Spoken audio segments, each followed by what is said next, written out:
Bonjour et bienvenue à l'émission Pour votre information. Très heureuse de vous retrouver en très grande forme cette semaine. J'espère que vous l'êtes tout autant. Aujourd'hui à l'émission, à la chronique Santé Bien-être, Isabelle Dominique-Roux sera avec nous. On reçoit les organisateurs de la consultation publique sur la fermeture de la ferme au Centre de la nature. On parle des conditions de la peau avec Dr Garot. Pour tout savoir de vos prédictions du mois de juin, Alexandre Aubry sera avec nous. À la chronique cinéma, Nicolas Vincent Poirier. À la chronique loisirs, Roger Ménard. On vous présente un reportage sur le gala des influenceurs à la Place Belle. Et on reçoit l'auteur du livre « Que reste-t-il de nos États-Unis » Michel Labrec. On vous souhaite un excellent visionnement.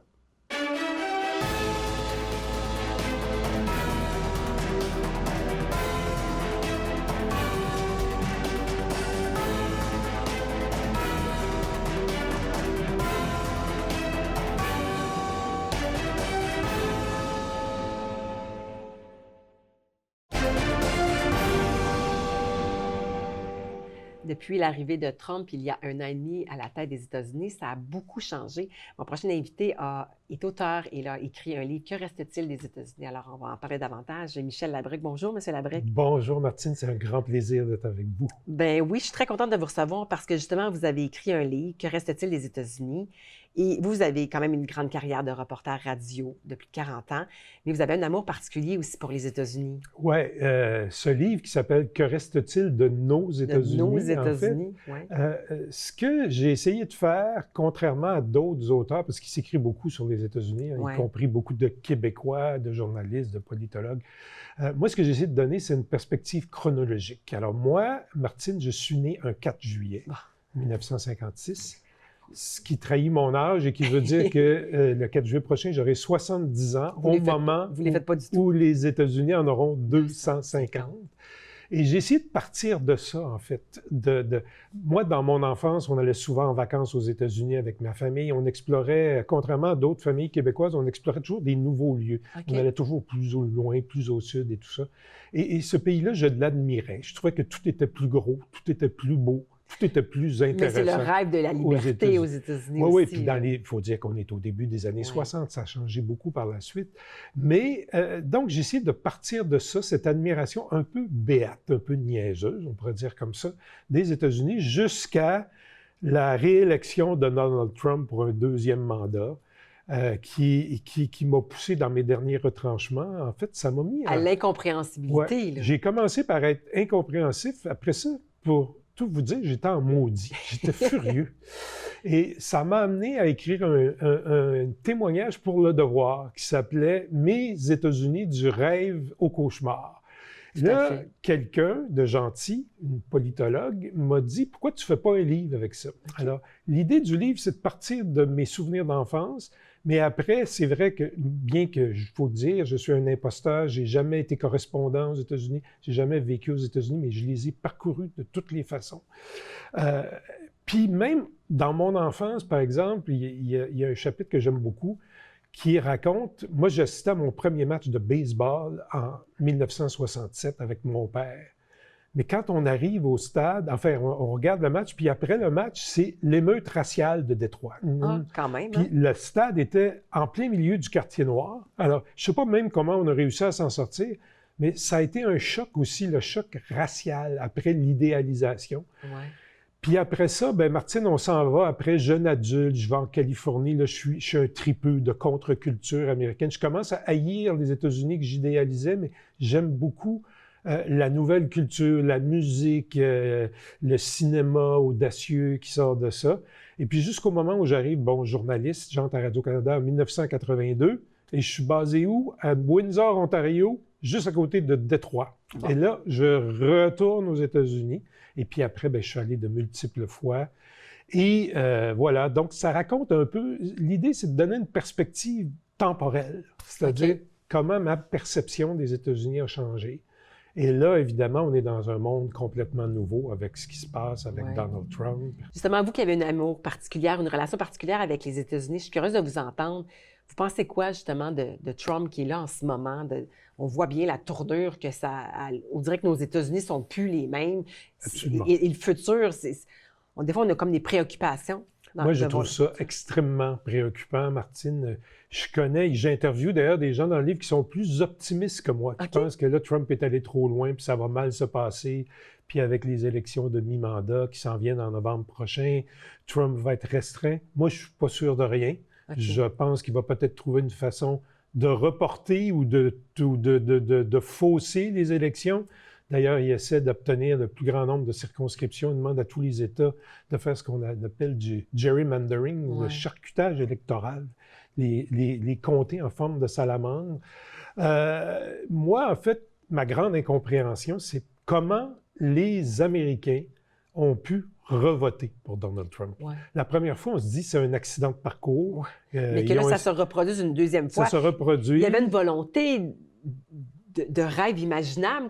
J'imagine qu'il y avait un espoir de quelque chose provenant de lui. Bien, Trump est arrivé quand même à créer un scénario cohérent. Ça peut avoir l'air bizarre quand on regarde des fois ses actions incohérentes, mais il a quand même créé un récit, genre les élites vous ont volé votre pays, moi je vais vous le redonner. Et il y a des gens qui étaient tellement désabusés, parce qu'il faut dire que le modèle économique démocrate ne fonctionne pas si bien que ça. Quand on regarde la Californie, par exemple, qui est un peu l'idéalisation de l'État américain, démocrate, progressiste, le coût de la vie, le coût des maisons, c'est épouvantable, tout coûte cher.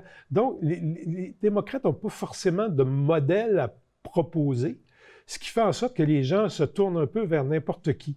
Mais en même temps, pour moi, c'est quand même très inquiétant que les Américains aient pu voter pour un homme qui a dit tout ce que Trump a dit. Je veux dire, c'est plus de 2000 mensonges.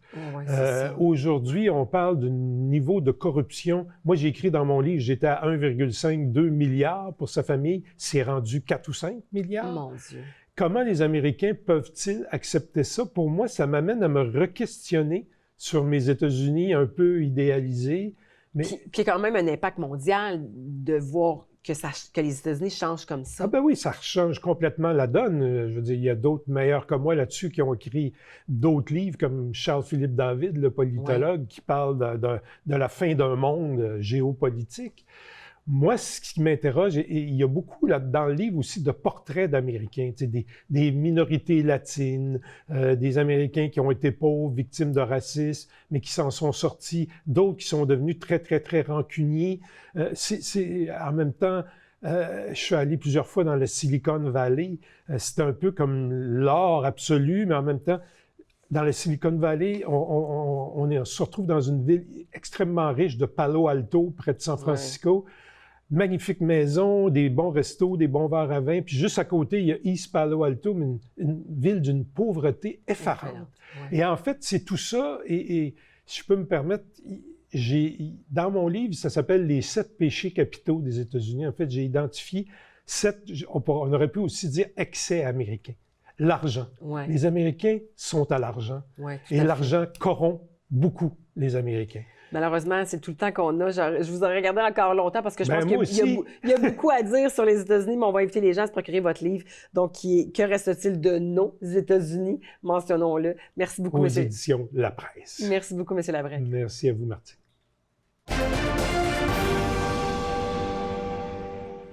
On reçoit notre experte en santé et bien-être, Isabelle Dominique-Cros. Allô, Isabelle. Comment vas-tu? Très bien, merci toi. Ça va bien? Oui. La chaleur s'installe, donc le moral, on dirait, remonte d'emblée. Mais c'est quand même toujours important les petites actions qui peuvent faire la différence dans une journée. Oui. Qu'est-ce qu'on pourrait faire? C'est des petites actions. Puis des fois, on se dit à quel point les petites choses font une différence. Puis tu le sais, les gens qui s'entraînent le savent. On sait que la discipline, puis les petits moments qui, des fois, on n'a pas envie de le faire, comme une séance d'étirement ou les petites actions font une grande différence, mais on ne le voit pas tout de suite. Puis on voit généralement pas, la plupart de nos efforts, on ne voit pas les résultats tout de suite. Puis je pense que c'est un peu le problème, entre guillemets, de notre société qui est tout est immédiat. Oui, on dirait qu'on veut la pilule miracle. Je t'écoutais tantôt puis je me disais, oui, on veut de l'instantané, on veut du miracle, on veut qu'est-ce qui produit un résultat instantané, tout de suite. Rapide et facile. On est aussi un peu dans la facilité parce qu'on est tellement débordé. Donc, j'avais envie de revenir à, qu'est-ce qu'on peut faire au quotidien qui nous fait du bien? Puis, tu sais, moi, je parle beaucoup d'entraînement puis de mise en forme, mais il y a tout le reste. Il y a le mindset, puis c'est quoi les petites actions qui font qu'on a des belles journées? Parce que à long terme, plus tard dans notre vie, on va se dire « Hey, j'aurais dû mieux profiter de cette belle période-là de ma vie. » La vie est courte des fois. Oui. Puis je pense que, tu sais, puis je te le disais d'emblée avant de rentrer en ondes, on mise beaucoup sur le physique des fois, notre santé physique, tout le temps, l'apparence.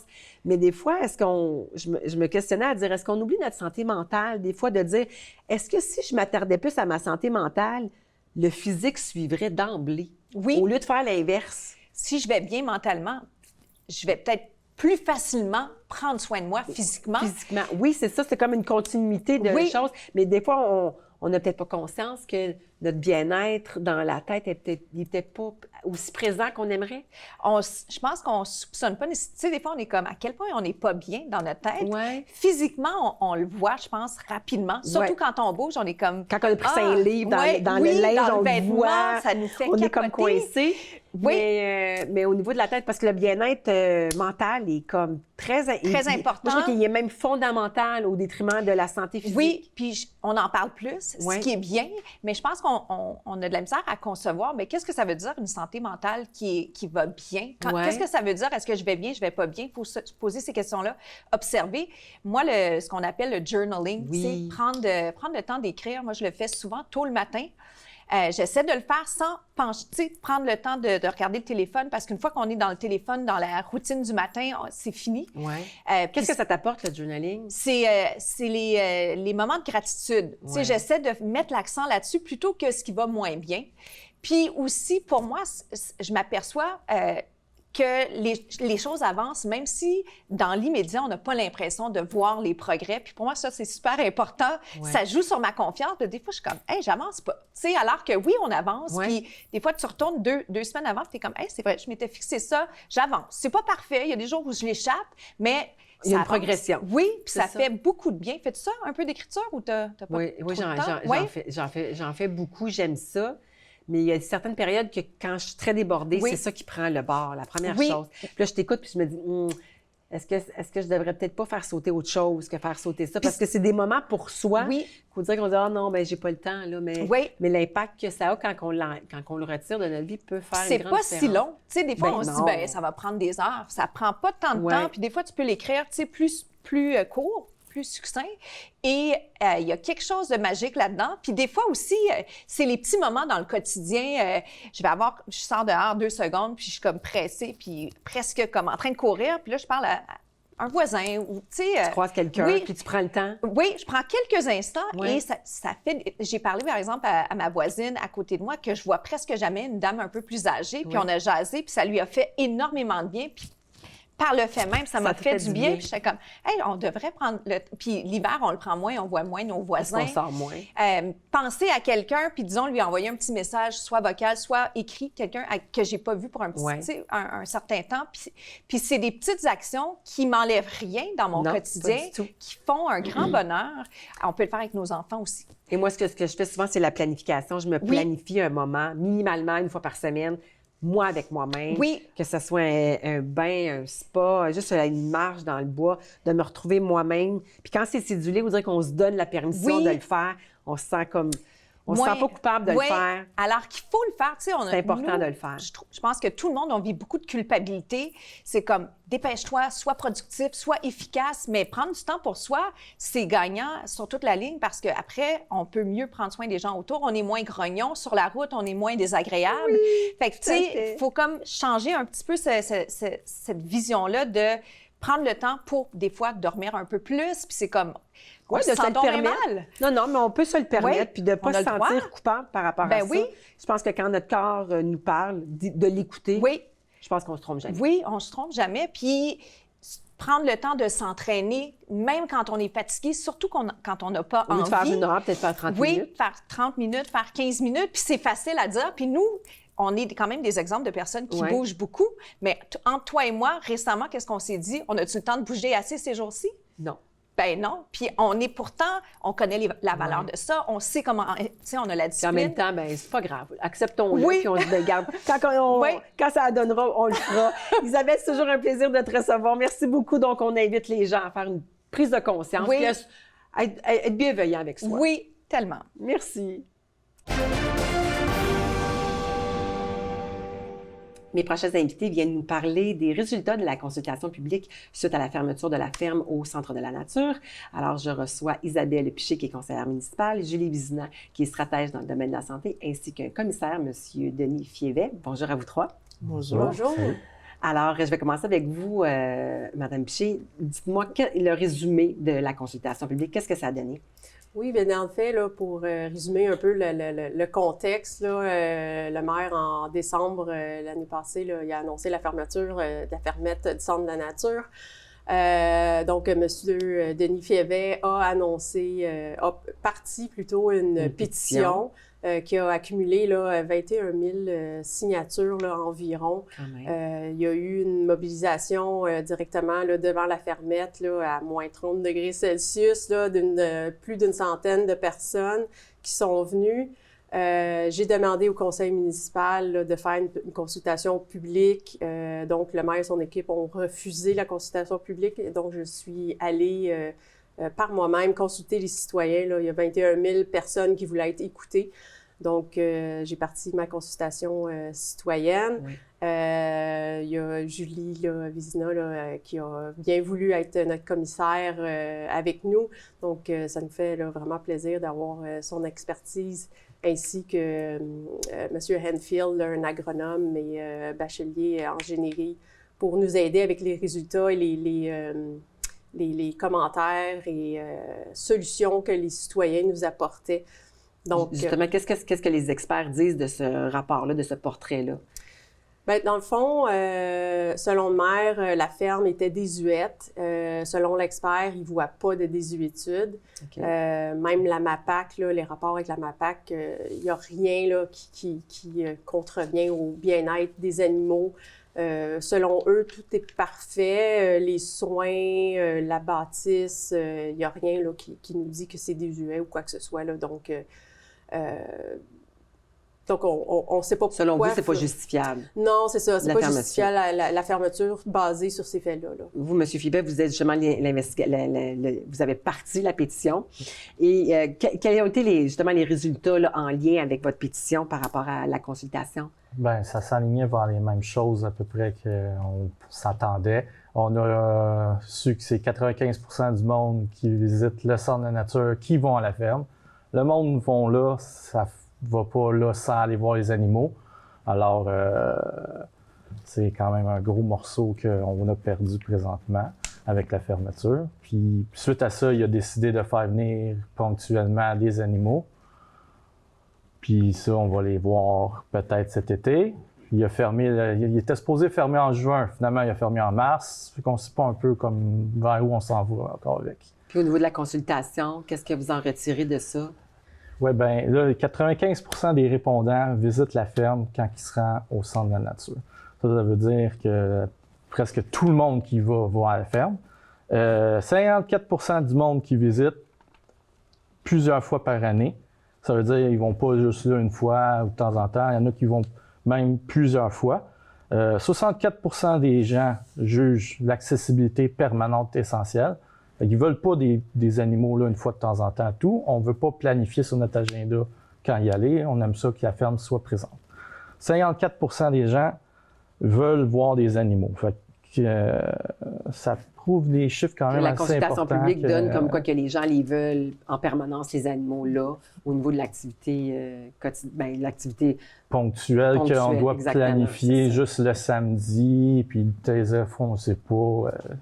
Vous, Mme Vizina, est-ce que vous avez des recommandations justement sur cette consultation-là? Oui, nous avons identifié 5 recommandations pour la suite des choses. La première recommandation est de conserver le bâtiment actuel de la ferme, jugé sécuritaire et fonctionnel, en effectuant seulement des corrections ciblées si nécessaire, plutôt qu'une reconstruction majeure. La deuxième recommandation est de maintenir les installations actuelles, puisque les inspections du MAPAC ne démontrent aucun enjeu avec le bien-être des animaux. On comprend. La troisième recommandation est de créer une fondation dédiée spécifiquement à la ferme du Centre de la nature afin d'en assurer une gestion plus structurée, durable et efficace avec l'appui d'experts au besoin. La quatrième recommandation est d'assurer un financement stable tout en développant progressivement l'autonomie financière de la ferme grâce à la diversification des revenus et avec des partenariats au besoin. Et la dernière et cinquième recommandation est de préserver un équilibre entre la continuité des services, la viabilité financière, l'autonomie du projet, ainsi que ses responsabilités sociales et environnementales. On en prend bonne note. Alors, dites-nous, Mme Piché, en les prochaines étapes de cette consultation-là pour poursuivre dans cette voie-là, qu'est-ce que vous allez faire? Donc, ce rapport qu'on a mis ensemble là, a été déposé au conseil municipal du 2 juin. Il y a des citoyens qui sont venus au conseil municipal lui poser des questions. Vous pouvez là, en prendre connaissance du rapport dans son intégralité. Puis, on pourrait revenir, là, si vous voulez, là, pour en discuter davantage sur les réponses là, qui ont été données là, lors du conseil municipal et la suite là, du déroulement de la situation. Ouais. Parfait. Bien, un gros merci de nous en parler. Merci. Merci. Cette semaine, on parle des conditions de la peau, de l'acné, de la rosacée, des taches pigmentaires avec notre docteur Garot. Bonjour, docteur Garot. Bonjour! Alors, comme je le disais d'entrée de jeu, on parle de l'acné, on parle des taches pigmentaires, on parle des conditions de la peau. Puis moi, j'ai une question d'emblée, justement, d'expliquer ces phénomènes-là. Et moi, j'ai 50 ans, j'ai encore de l'acné, comme si j'avais 15 ans. Des fois, je me dis, mais comment ça se fait? Ça part pas, c'est cette acné-là? C'est que je vais l'avoir même à 75 ans? Oui, bien, il y a certains types d'acné qui vont arriver plus tard dans la vie des patients, d'autres que c'est plus à l'adolescence. Ouais. Mais les changements hormonaux ont un impact. Donc, est-ce qu'on peut... Parce que moi, je pensais vraiment que l'acné, là, c'était typique à l'adolescence. Parce que la peau changeait, le débalancement était hormonal ou là, comme, tu sais. Mais là, je me disais, à un moment donné, rendu à l'âge adulte, ma sécrétion de sébum, elle se stabilise pas. Qu'est-ce qui fait en sorte qu'on a encore de l'acné comme tout le temps? Il y a plusieurs facteurs. Ça dépend de vos facteurs génétiques. Il y a des patients qui vont avoir de l'acné toute leur vie. Des fois, vous pouvez penser que vous avez de l'acné, mais c'est pas vraiment de l'acné. Ça peut être de la rosacée parce que des fois, ça se ressemble sur la peau, mais ce n'est pas nécessairement de l'acné. Et puis, il y a un facteur aussi, ça dépend quel produit vous utilisez. Il y a des patients qui n'utilisent pas les bons produits pour leur type de peau, puis ça va leur créer des boutons aussi. Okay. Donc, parce que lorsqu'on parle d'acné, on parle, c'est le sébum qui est en excès. C'est ça? Oui, c'est une maladie inflammatoire des glandes sébacées. Okay. Puis, ça va donner différents types de conditions sur la peau, des boutons, des points noirs, puis il y a même des gens qui vont avoir des kystes. OK. Oui. Donc, ça, c'est l'acné. Oui. Lorsqu'on parle de la rosacée, qu'est-ce qu'on voit? C'est aussi une maladie inflammatoire, okay. mais ça va donner des vaisseaux qui sont dilatés au niveau de la peau, qui sont visibles. Donc, on va voir des vaisseaux. On va souvent avoir une rougeur diffuse au niveau des... Parce qu'on voit ici. Exact. Souvent, de plus les joues, le nez. Puis, on peut même voir des boutons quand la rosacée est rendue plus sévère. Donc, les patients peuvent se demander si c'est pas de l'acné ou de la rosacée. Ils peuvent se confondre. C'est pour ça que ça prend un diagnostic. Tu vois, la rosacée, je pense... Mais, donc, c'est des petits vaisseaux qui éclatent. Oui, mais il y a des patients qu'on voit pas tant les vaisseaux, mais on voit beaucoup de boutons. Ah oui? Oui, puis c'est de la rosacée quand même. Okay. Oui, exact. Puis au niveau des taches pigmentaires, à ce moment-là? Les taches pigmentaires, c'est tout à fait différent. C'est un excès de mélanine qui est un pigment fait par les cellules de la peau pour souvent à cause du soleil, de l'exposition au soleil sans protection, puis aussi des fois hormonales. Donc, ça va donner des taches brunes au niveau de la peau. Moi, j'ai commencé à avoir des taches brunes enceintes. Oui. À ma première grossesse, et j'avais là, on appelait ça le masque de grossesse, je pense. Oui, c'est du mélassement souvent. Oui. Donc, c'est quoi ça? Donc, j'en produisais trop? Oui, exactement. Puis c'est souvent à cause des dérangements hormonaux, puis ça arrive souvent après les grossesses. Mais c'est jamais parti après. Ça a toujours resté. Exactement. Le mélassement, c'est une maladie qui est difficile à traiter, qui va souvent rester pendant le temps que vous faites des hormones. Donc, souvent, ça va s'améliorer rendu à la ménopause. Okay. Mais c'est quand même une maladie qu'on peut essayer de contrôler avec diverses technologies ou même crèmes topiques. Mais là, on parle de maladie. Donc, c'est des choses qui apparaissent suite principalement aux hormones, comme on vient de dire. Exact. Okay. Oui. Le mélassement, oui, c'est très relié aux hormones. OK. Oui. Mais il y a des traitements quand même pour chacun des de ces maladies-là? Exactement. Oui, OK. donc, par exemple, pour les taches pigmentaires, on peut faire, il y a certains sérums anti-taches qui peuvent faire diminuer l'apparence des taches, mais c'est pas tout. Il faut Oui, aussi... parce que si on met de la crème, c'est vraiment juste en surface, donc il faut aller Exactement. plus en profondeur que ça. Exactement. Donc, la lumière pulsée, c'est un type de laser qu'on a en clinique qui peut vraiment aider les patients à réduire l'apparence de leurs taches. Ça prend plusieurs traitements. On ne fait pas ça juste avec un traitement. Ouais, Donc, il c'est faut ça. faire une cure à 3-4 semaines d'intervalle. Puis, à ce moment-là, après quelques traitements, on voit vraiment certaines taches disparaître, d'autres pâlir. Puis, on peut vraiment éclaircir le teint de cette façon-là. Puis, expliquez-moi, donc on fait ces traitements-là dans le but de réduire l'apparence des taches. Il y en a certaines qui partent complètement, d'autres des fois qui peuvent être un peu plus coriaces, puis ils vont seulement pâlir, mais ça éclaircit le teint dans son ensemble, puis ça fait vraiment du bien. Mais mais ça ne veut pas dire que ça ne reviendra pas. On ne règle pas le problème nécessairement. Bien, on règle cette On le phase-là. contrôle. On le contrôle. C'est ça que je veux dire. Exact. On le contrôle, mais on n'a pas la garantie que ça ne reviendra pas parce que c'est comme Bien, ça. c'est souvent relié au soleil, puis c'est souvent, ça peut être relié aux hormones, mais pour les taches pigmentaires comme telles, pas pour le mélasma, mais pour les taches pigmentaires, oui, la lumière pulsée va aider, mais les patients font souvent un traitement de maintenance une Oui, fois par de année. rappel. Oui, C'est exactement. ça. Puis la crème solaire, ça reste le Vous nous traitement dites tout numéro le temps, 1 oui, c'est ça. pour éviter d'autres taches pigmentaires qui vont apparaître. Puis au niveau de la rosacée, qu'est-ce qu'on peut faire pour diminuer ça ou l'enlever? Bien, la rosacée, ça aussi, c'est une maladie qui est chronique qu'on peut contrôler. On ne OK. peut pas l'enlever complètement. Donc, il y a certains traitements topiques en crème qui peuvent aider à réduire un peu l'inflammation, certains traitements par la bouche. Puis nous, en clinique, on a des lasers vasculaires qui vont aller chercher vraiment les OK. vaisseaux, qui vont vraiment aider à la rosacée. Et puis, c'est un peu le même principe que la lumière pulsée. Ça prend quelques traitements, puis ensuite des traitements de maintenance par année là, pour contrôler la rosacée. La rosacée. Puis Oui. au niveau de l'acné? L'acné, c'est un peu différent. C'est sûr que ça dépend du niveau de d'acné de la Ouais. patiente, de son âge. Donc, il y a des traitements topiques encore, il y a des traitements par la bouche que les médecins peuvent prescrire. Puis aussi, on peut faire des peelings. Des fois, on a besoin de faire des peelings en clinique pour vraiment aller nettoyer la peau et l'exfolier parce qu'il y a beaucoup de congestion dans les glandes sébacées là, avec Ouais, c'est ça. avec l'acné. Ça, c'est des choses qu'on peut faire aussi. Mais c'est souvent de combiner les traitements qui vont vraiment donner les meilleurs résultats.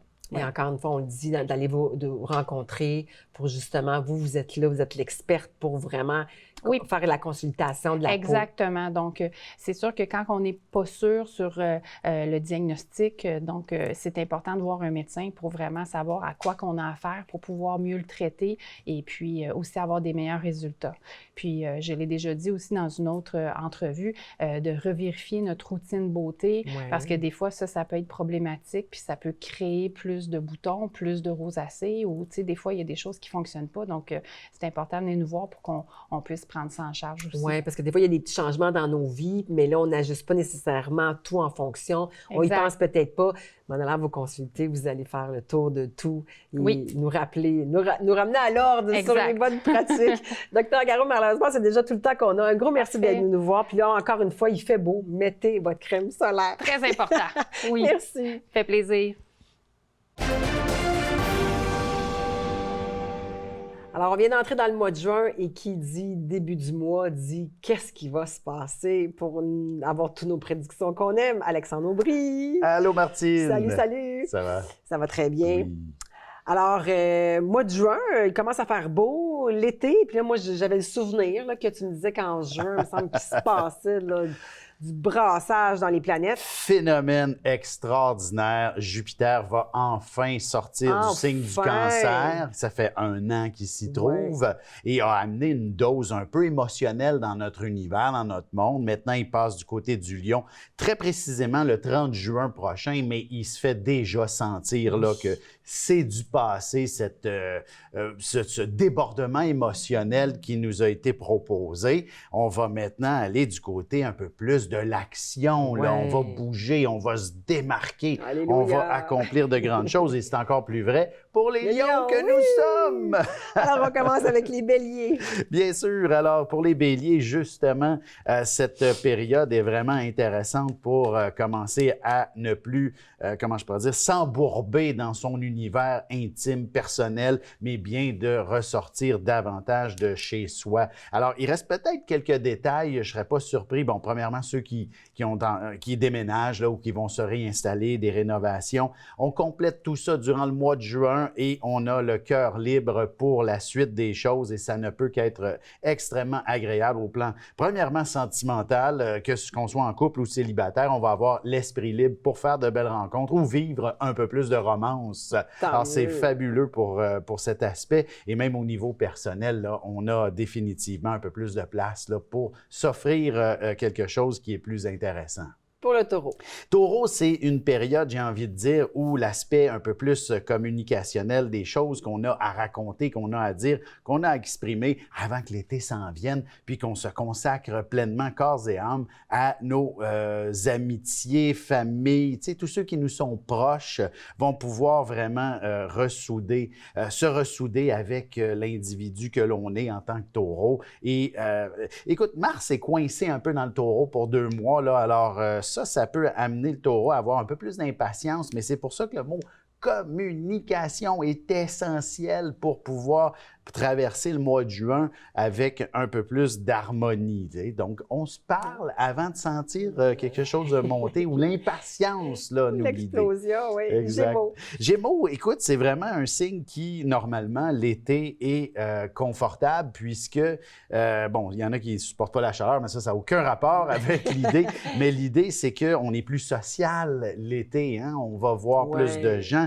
il y a plus d'activités, de festivités, etc. Et c'est donc un moment extraordinaire là, pour les Gémeaux que de un peu plus sortir de chez soi, développer les gens, les relations avec ceux qu'on aime. Et évidemment, j'ai envie de dire pour l'aspect sentimental, écoute, on dirait que ça ressort pas mal. Jupiter et Vénus, là, pendant une bonne partie du mois de juin, sont ensemble. Alors, la sphère émotionnelle, sentimentale, elle est un peu plus exposée. Pour les Gémeaux, ça veut dire beaucoup plus d'aspects affectifs au cours des prochaines semaines. Là. Donc, cette réalité-là est super intéressante parce qu'un Gémeaux, normalement, ça aime jaser, ça aime parler. Et sur un plan sentimental, bien évidemment, c'est moins cajolant et affectueux comme individu, mais plus communicationnel. Ouais. Alors, ce qui est vraiment intéressant puis ce qui est drôle, c'est qu'au cours du mois de juin, arrêtez de parler, là, puis vivez cet état d'être plus romancé et affectif. Simplement. Le cancer. Les cancers, bien justement, Vénus et Jupiter en cancer, là, pour les prochaines semaines, vont apporter le goût de passer à l'action, de bouger et de faire en sorte qu'on accomplit tout ce qu'on avait envie de faire. Écoute, c'est comme si on se dépêche, là, tu sais, l'été, on la prévoit un petit peu, je veux faire ceci, ça, puis ça, puis ça cet été. Puis là, bien, en juin, let's go, on se dépêche, là, on finit tout ce qu'on avait à faire, nos responsabilités, on prépare ces voyages qu'on aurait peut-être envie de faire et évidemment, une fois que l'été est bien installé, juillet, août, là, on va parler un peu, on peut extrapoler parce que je ne serai pas là, juillet, août, l'émission, on reprend juste en septembre. Alors évidemment, pour les cancers, c'est une excellente période pour planifier l'ensemble de votre été là. Là, on est dans le bon moment. Exact. Les lions. Les lions. Écoute, c'est comme si tout débloquait. T'sais, je dis pas que juin, là, il y a quelque chose comme un clac là, qui démarre, mais ça va se faire graduellement. T'sais, on va avoir Mercure, Vénus qui vont s'amener tranquillement, pas vite, et Jupiter à la fin du mois complètement. Alors, définitivement, des éléments se mettent en place là, pour dire, mon Dieu, tout se met en action, on bouge, on avance. Finalement. Exactement. Après une année qui, pour la plupart des lions, a pu être un peu plus associée à de la confusion, de l'attente et sans nécessairement ressentir la possibilité de se mettre en avant-plan.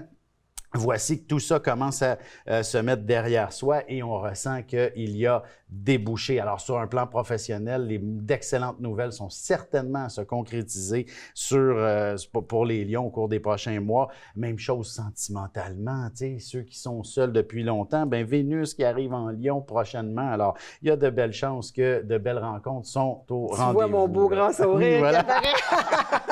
Les Vierges maintenant. Les Vierges, écoute, il s'agit définitivement le mois de juin de s'organiser pour ne jamais être seul.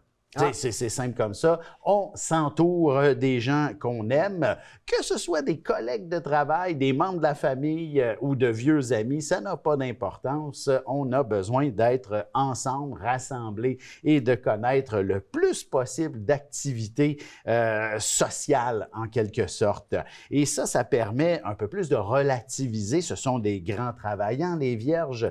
Alors, il s'agit simplement de ne pas s'épuiser, de ne pas trop se donner au travail parce qu'en tant que dynamique sociale, ça peut être très positif aussi sur le plan professionnel. Ne serait-ce que de développer des liens d'amitié avec des collègues, on devient hyper efficace par la suite. Alors, c'est un peu dans cet angle-là qu'il faut comprendre la dynamique ce mois-ci, dans le fond. Les balances. Balance, c'est vraiment un mois de grande organisation, de structure. C'est ça, c'est pas plus compliqué que ça. C'est un peu à l'image du cancer qui devait planifier son été pour les vacances. Les balances, je ne peux que dire un peu la même chose, mais on va aussi extrapoler dans l'univers professionnel en quelque sorte, comme si l'été semble extrêmement chargé.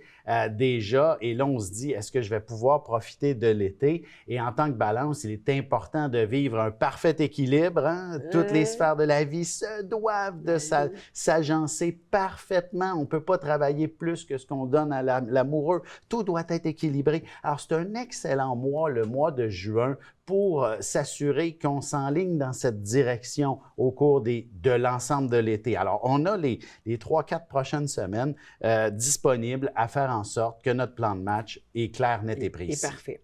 Les scorpions. J'ai bien aimé que tu as dit parfait. C'est ça, les balances. Ils sont parfaites. Ils sont équilibrés. Les scorpions, évidemment.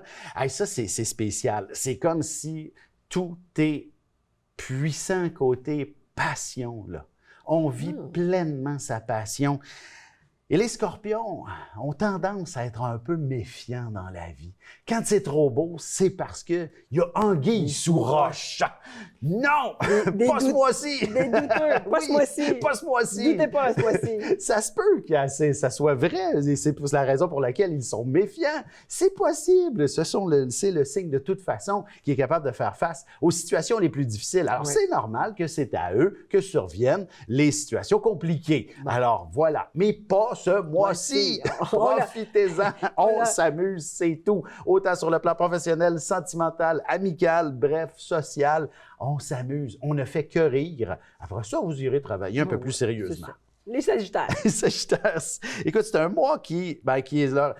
J'ai pas été tendre envers les Sagittaires durant les derniers mois, là, depuis le début de l'année. C'est une période un peu plus complexe, mais ça tire à sa fin, surtout avec Jupiter qui va passer en Lion à la fin du mois de juin. Mais il s'agit définitivement de la dernière chance de corriger le tir. Un Sagittaire, vous êtes né, les Sagittaires, vous êtes nés pour vous amuser et vivre passionnément dans la vie, rien d'autre. Tout ce qui est ennuyant, mettez ça de côté, c'est le dernier mois pour le faire. On s'amuse. Capricorne. Exactement. C'est une excellente période pour deux choses. Trouver les bons associés, les bons partenaires pour des projets quelconques et aussi pour l'amour. C'est simple comme ça. Donc, le mois de juin, on découvre. Écoute, c'est toujours le fun d'avoir un amour d'été, par exemple. Oui. Surtout les célibataires éternels là, qui se disent « Non, moi, c'est trop sérieux la vie, j'ai pas le temps pour une relation. » Peut-être profiter de l'été, vivez une relation, vous reprendrez vos projets après. Les Verseaux. Les Verseaux. Écoute, c'est un mois spécial, j'ai envie de dire deux choses l'une. C'est soit qu'on prend soin de sa dynamique professionnelle ou de sa santé.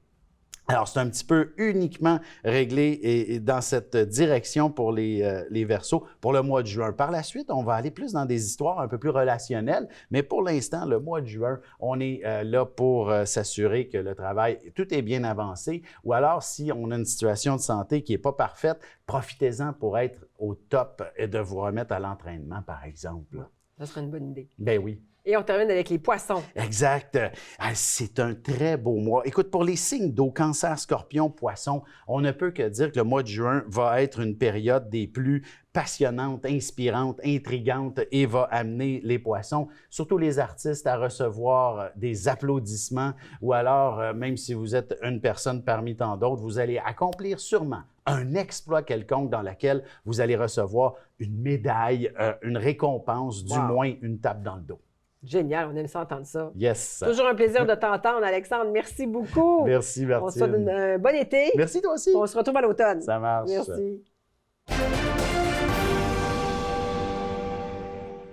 calendrier de juin est rempli d'activités dans le coin de Laval et de Montréal. Pour nous en parler davantage à la chronique loisirs, Roger Ménard. Salut, Roger. Allô. Alors, on parle justement des festivités et on commence avec le 13 et 14 juin dans le coin de Trois-Rivières. Ah oui, mais ça vaut la peine de faire un petit détour parce qu'on voit la voiture historique de Gilles Villeneuve. Ah oui, ça, on aime ça. Ah oui, qui fait la Formule Atlantique du Grand Prix de Trois-Rivières, celle qu'il avait faite, il l'a faite en 1976. Ouais. Puis la prochaine édition, elle se fait bientôt, les 13 et 14 juin. À ne pas manquer, ça vaut le détour apparemment, j'en ai entendu parler des organisateurs et c'est quelque chose à voir. Les visiteurs vont découvrir la Ford Mustang aussi que Gilles Villeneuve et sa compagne, Joanne Villeneuve, ont conduite dans le Québec, même une motoneige qu'ils ont conduite aussi. Et les partenaires de Moisson Mauricie, ils vont pouvoir, dans cette occasion-là, créer cet événement-là et recueillir 515 000 en denrées alimentaires pour la région de la Mauricie. C'est vraiment génial. C'est très, très, très important. Il y a aussi le 16 juin prochain, un geste qui va sauver des vies. C'est important, là. Ah oui, le 16 juin, on en parle souvent des collectes de sang. Elles sont toutes aussi importantes les unes que les autres. Cette fois-ci, ce sont les pompiers de Laval qui se joignent à Émo Québec pour cette 5e édition-là. Puis, un don de sang, c'est simple et ça a plein de bon sens. Oui, tout à fait. On s'en va au 20 juin avec 12 heures de hockey à l'Aréna de Mascouche. Oui, à l'Aréna de Mascouche, ça se passe bientôt. Oui. Le 20 juin, OK, de 9h à 21h. Ce sont 6 équipes de calibre amical qui vont faire une compétition, puis il va y avoir aussi un concours d'habileté. Le coût est à 2 seulement. Et tous ces fonds-là vont être gardés, vont être conservés pour envoyer au département du programme de recherche à la fondation de l'hôpital Montréal pour enfants. Une belle cause, encore une fois. Encore une fois. Et on ne peut pas passer sous silence toutes les festivités qui sont en train de se planifier pour la fête de la Saint-Jean-Baptiste le 23 juin. Et là, bien, il y a une grosse fête quand même qui se prépare au Centre de la Nature. Oui, encore une fois. Et le Centre de la Nature, c'est un endroit à aller voir. Il va y avoir des artistes connus, Véronique Dicker, Richard Séguin, la liste est longue, là. Et en même temps, naturellement, on va fêter la culture du Québec, on va fêter notre belle langue française du Québec. Et avant et après le spectacle, c'est-à-dire que le site il ouvre à 18h et le spectacle commence à 20h et entre le 18h et le 20h, il va y avoir de l'animation, il va y avoir de la musique, il va y avoir un DJ, il va y avoir plein de choses à faire là-bas. Puis, c'est à voir. Puis, de toute façon, c'est gratuit pour tout le monde. C'est gratuit pour tout le monde. Donc, ça se passe au Centre de la Nature. C'est la grosse fête de Laval. Mais il faut aussi consulter là, le site Internet parce que dans différents quartiers, il y a plusieurs autres fêtes qui se déroulent dans différents quartiers, là, comme à Fabreville, Champfleury, Pont-Vieux, Sainte-Rose, Laval-Ouest, Saint-Martin, un peu partout. Sûrement qu'on va trouver un endroit proche de chez nous, de où on reste, pour aller fêter là-bas. Et il y en a même pour à des maisons de personnes âgées. Oui. Dans certains quartiers. Puis, comme tu disais, on peut retrouver tout ça sur le site de Ville de Laval. Oui, tout à fait. Et il y a aussi, tout au long de l'été, là, vous n'aurez pas de raison de ne pas sortir, de ne pas danser, des soirées dansantes en plein air. Oui, à Verdun, ça fait quand même plusieurs années. Oui. C'est près de l'eau. OK, il y a une piste de danse sur un fond de bois. Oui. Et on s'amuse là. C'est beaucoup de monde, mais il y a une ambiance extraordinaire. Il y a un DJ exceptionnel. Et même qu'à Candiac, ils font à peu près la même chose. Eux aussi, au bord de l'eau. Okay. Soirée salsa bachata. Attends, regardez, vous direz que tu es déjà allé, là. Ah oui. Oui, hein? Donc, c'est des soirées à pas manquer, là. C'est à voir, même, ça demande... Ça se fait bien en métro, autobus, là. Oui. Ça se voyage bien mieux qu'en auto. Il n'y a pas de code orange dans le métro. Il n'y a pas de cône orange dans le métro. Oui, un petit peu moins que dans le restant de la ville. Mais il y a quand même aussi plusieurs festivités durant tout l'été. aussi durant le mois de juillet, aussi un peu partout. Donc, il y a aussi, il ne faut pas manquer les cafés-rencontres. Oui, c'est le Carrefour d'aide des nouveaux arrivants qui est connu sous le nom de CANA. OK? Ce sont des cafés-rencontres qui se tiennent à tous les jeudis de 10h à midi et ça permet aux nouveaux arrivants de se mêler à des Québécois qui participent aussi à cette activité-là. Ça leur permet de pratiquer leur langue. À chaque semaine, il y a un thème. Il y a 2 semaines, c'était le hockey. Et ça permet à des gens aussi qui viennent de l'extérieur d'apprendre à aimer le hockey et ça fonctionne. Moi, j'avais fait une présentation sur le hockey il y a 3 ans et il y a 3 personnes qui viennent au Café Rencontre, qui viennent de différents pays et qui écoutent le hockey depuis 3 ans. À cause de ça. Oui, fait que c'est un beau message à passer. Et allez-y, même les Québécois, Québécoises, allez là, c'est le fun de parler avec ces gens-là. On échange. Partager, c'est des personnes qui accordent beaucoup d'importance aux Français, sinon je n'irais pas. Oui, tout à fait. Et aussi, on va retrouver en juillet le Festival international des Nuits d'Afrique, du 7 au 19 juillet. Oui, c'est la 39e édition. Ça se passe du 7 au 19 juillet. On en avait parlé, je le ramène, parce que pour vous donner le temps de réserver ce temps-là, c'est un voyage musical planétaire avec à la rencontre des cultures d'Afrique. Et ça nous permet, pendant 13 jours, de rencontrer, de voir, d'écouter 700 artistes qui viennent d'une trentaine de pays francophones et qui partagent aussi notre culture et c'est une belle activité à voir. Merci, Roger. Il y en a tout plein de festivals qu'on va pouvoir croiser durant l'été. Un gros merci d'être nous raconter le tout, Roger. Merci à vous autres. Bon été. Ce segment vous est présenté par Aura Protection. Alors, ce soir, on est à la Place Belle à Laval pour assister au Gala Influence Création 2026. Il y a plusieurs artistes qui sont nominés dans différentes catégories, puis on va découvrir avec vous qui sont les chouchous du web québécois. Bonsoir. Alors, comment tu te sens à quelques minutes du début du Gala Influence Création 2026? Pour vrai, vraiment bien. Ça se passe super bien, puis je vois déjà plein de sourires autour de moi, fait que c'est super, honnêtement. Dis-moi, combien de mois de travail se cachent derrière cette soirée-là? Écoute, je pense que c'est genre minimum 11 mois. Legit, après 1 semaine ou 2 du dernier gala, on a déjà commencé à travailler sur cette 4e édition. Qu'est-ce qui vous amène au Gala Influence ce soir? Bien, je suis là parce que la création de contenu, puis cette nouvelle façon de diffuser les contenus, bien, c'est l'avenir, en quelque sorte. Ça rejoint beaucoup la plus jeune génération, puis donc les générations qui vont suivre. Puis bien, mon rôle comme ministre, c'est de m'assurer de soutenir le développement de nos industries culturelles. Puis cette industrie-là, bien, je le disais, c'est une industrie d'avenir, donc il faut la soutenir, l'aider à se structurer. Laurent Turcot, créateur de la chaîne L'Histoire nous le dira sur YouTube, Instagram et TikTok. Donc, quel genre de contenu est-ce que tu fais sur cette chaîne? Moi, ce que je fais, c'est l'histoire générale, autant l'histoire du Québec que l'histoire européenne, asiatique, bref, tout ce qui fait que notre quotidien est marqué par le passé. Je raconte aussi de la culture pop, comme par exemple pourquoi Dunkin' Donuts a disparu au Québec, l'histoire de la banlieue au Québec, l'histoire du hockey, l'histoire des sports, l'histoire générale, pourrait-on dire. Bonsoir! Bonsoir! Votre nom et ce que vous faites sur les réseaux sociaux? Moi, c'est Michel. On me connaît sous le nom de la MD Colorée. Alors, sur les réseaux sociaux, je sensibilise, j'éduque en lien avec la santé, la médecine, entre autres des enjeux plus tabous là, comme la santé sexuelle, la santé mentale. C'est vraiment ce qui me passionne. Salut! Moi, c'est Ophélie et Anne-Florence. On est les sœurs Bégin et on fait du contenu des danses sur les réseaux sociaux. Puis vous êtes en nomination ce soir? Yeah! On est en nomination dans 2 catégories. Qu'est-ce que ça représente pour vous, ces nominations-là? Pour nous, c'est absolument incroyable.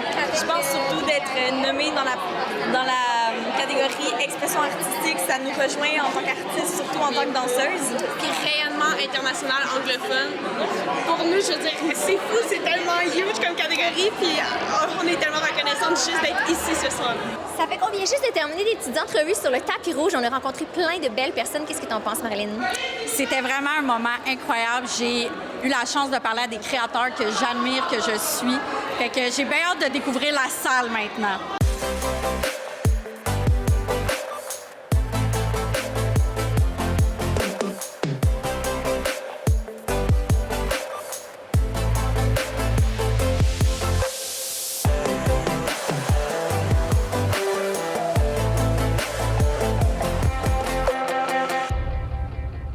Le gala est maintenant terminé, donc on va aller essayer d'aller accrocher certaines personnes qui ont gagné pour voir un peu comment ils se sentent de leur prix.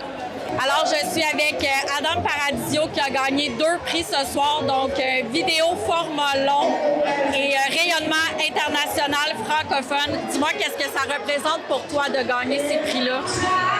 Ben, je suis vraiment honoré. Pour de vrai, rayonnement francophone international, ça me touche beaucoup parce que c'est une grande communauté partout dans la francophonie.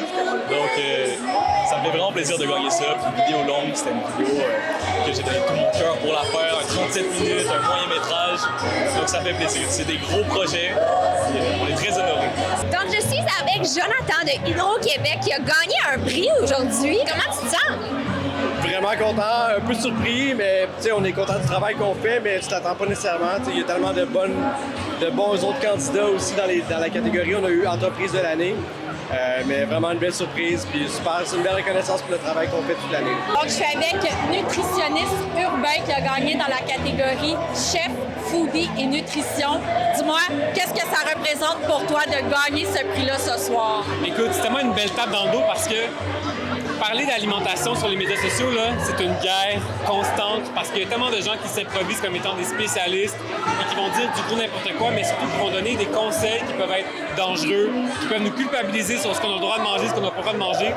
Puis des fois, j'ai l'impression de comme me battre contre un raz de marée, puis j'ai comme une petite bouée de sauvetage, puis j'arrive pas à pagayer ou à nager suffisamment. Je dirais que ce prix-là, c'est comme une petite tape dans le dos pour me dire, OK, ça vaut quelque chose, puis continue. Non, mais quelle belle soirée incroyable au gala Influence Création. Merci à tous les créateurs et invités qui ont pris le temps de venir nous parler ce soir. Merci à vous. On espère que vous avez aimé nous suivre dans les coulisses. À bientôt tout le monde. Nicolas Cage devait interpréter dans les années 90 le rôle de Superman dans un film de Tim Burton. Le film n'a pas fonctionné. Ensuite de ça, ça a été le premier choix pour interpréter le Green Goblin dans Spider-Man, le film de 2002 de Sam Raimi. Et ça non plus, ça n'a pas marché. Mais heureusement, aujourd'hui, je vous parle d'un projet de super-héros avec Nicolas Cage qui a très bien marché. On parle de Spider-Noir, la série disponible sur Prime Video. Et qu'est-ce que c'est une bonne série? C'est ma version de Spider-Man préférée. Parce que, Nicolas Cage, enfin, il interprète la version de Spider-Man qui a doublé dans le film Spider-Man Into the Spider-Verse en 2018. Mais Nicolas Cage n'interprète pas Peter Parker, c'est plutôt le personnage de Ben Reilly. C'est une autre version de Spider-Man. C'est un détective privé dans les années 30 à New York. Et vraiment, une autre des raisons pourquoi c'est mon Spider-Man préféré, c'est le personnage, comment il est construit. Il fume, il y a clairement un problème d'alcool. Tout ce qu'un super-héros n'est pas en ce moment. Il a perdu l'amour de sa vie. Il a tout abandonné. Il a déjà été un super-héros de plusieurs années dans l'histoire, mais maintenant, c'est un détective privé, il veut plus de problèmes, il a perdu espoir en tout. Bref, il est dans le fond du baril. Et vraiment, malgré lui, je vous vends un petit punch, là, malgré lui, il va devoir redevenir un super-héros à travers l'histoire. Et cette série-là réinvente plusieurs personnages, dont des super vilains comme Sandman et Electro. Et Electro, c'est un méchant que j'adore dans Spider-Man. Et dans cette version-ci, c'est ma version préférée d'Electro, tout comme Spider-Man. Et ce qui est particulier, c'est que la série a été faite pour être vue à la fois en couleur et en noir et blanc. Donc, tout le tournage a été prévu en conséquence et c'est quand même assez complexe. Et moi, pour ma part, la moitié de la série, je l'ai regardée en couleur et l'autre moitié, je l'ai regardée en noir et blanc. Des fois, je regardais, puis je suis curieux de voir à quoi ça ressemble en noir et blanc. Oups, en couleur. Et visuellement, c'est magnifique. Ça ne ressemble pas à ce qu'on a l'habitude de voir aujourd'hui, où clairement, il y a un green screen, où on est dans un environnement 100% artificiel. C'est bien sûr que oui, il y a beaucoup de choses qui sont tournées en studio pour Spider-Noir. Mais ce qu'il faut comprendre, c'est que la série, elle a été tournée, entre autres, à Los Angeles pour avoir ce look-là de New York des années 30 à cause de certains buildings à Los Angeles qui font un petit peu, bon, art déco. Et vraiment, visuellement, on voit la différence entre cette série-là et, disons, n'importe quel film de super-héros en ce moment où on voit que, bon, tout est artificiel, il n'y a rien qui est vrai.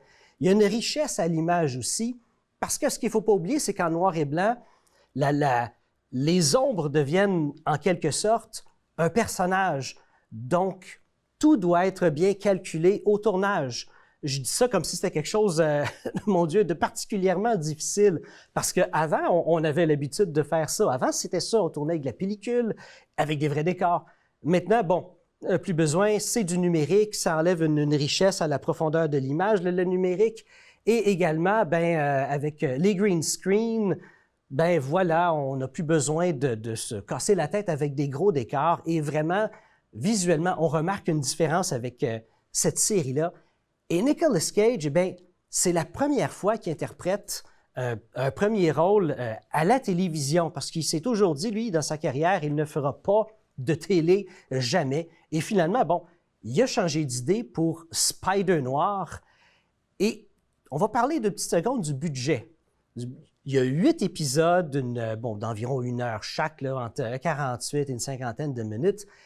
Et la série au complet, selon l'estimé de plusieurs spécialistes, là, c'est 400 millions de dollars que la série aurait coûté. C'est absolument monstrueux comme budget pour une série. Qu'est-ce qui peut expliquer ça? Bien évidemment, le fait de tourner ça dans beaucoup de vrais lieux. Évidemment, bon, quand on tourne dans des vrais lieux et à l'extérieur, on ne peut pas contrôler notre environnement, donc les coûts peuvent grimper. Donc, évidemment, bon, il y a beaucoup d'endroits qui ont été tournés en studio, bien sûr, mais pour tout ce qui est fait à l'extérieur, ça paraît.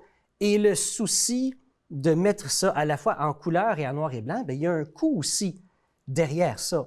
Et vraiment, visuellement, là, ça paraît qu'il y a autant d'argent qui a été mis, contrairement à certains gros blockbusters. Le dernier Indiana Jones, je pense vite à ça, le dernier Indiana Jones, selon certaines rumeurs, qui aurait coûté autour de 300 millions, quelque chose comme ça. On ne le voit pas à l'écran, cet argent-là. C'est tous des effets visuels, mais Spider-Noir, on le voit beaucoup plus. Et pour ce qui est de Nicolas Cage, lui, quand il a écouté la série pour la première fois, eh bien, ce qu'il a expliqué, c'est que c'était un des moments où il était le plus heureux dans sa vie, où il s'est senti le plus épanoui, parce que Nicolas Cage, il a 2 passions. Le cinéma classique, et les comic books américains. On le sait que le cinéma, c'est sa passion, au nombre de films qu'il a fait dans sa carrière et sa passion pour le cinéma. Mais pour ce qui est des bandes dessinées, comment est-ce qu'on peut voir que c'est sa passion? Ce qu'il faut comprendre, c'est que Nicolas Cage, son vrai nom, c'est Nicholas Kim Coppola. Et oui, c'est le neveu de Francis Ford Coppola, mais pour sa carrière d'acteur, il a décidé de se trouver un nouveau nom. Donc, il a choisi le nom il a enlevé Coppola pour Cage. Cage qui fait référence à Luke Cage, un personnage de l'univers de Marvel. Et d'ailleurs, Nicolas Cage, il n'y a pas si longtemps que ça, a décidé de carrément changer son nom légalement pour Nick Cage. Donc, voilà à quel point qu'il est passionné pour les comic books américains. Alors, c'est tout le temps qu'on a pour aujourd'hui. Je vous dis à la semaine prochaine. Et voilà, c'est ce qui complète le contenu pour cette semaine. J'espère que ça vous a plu.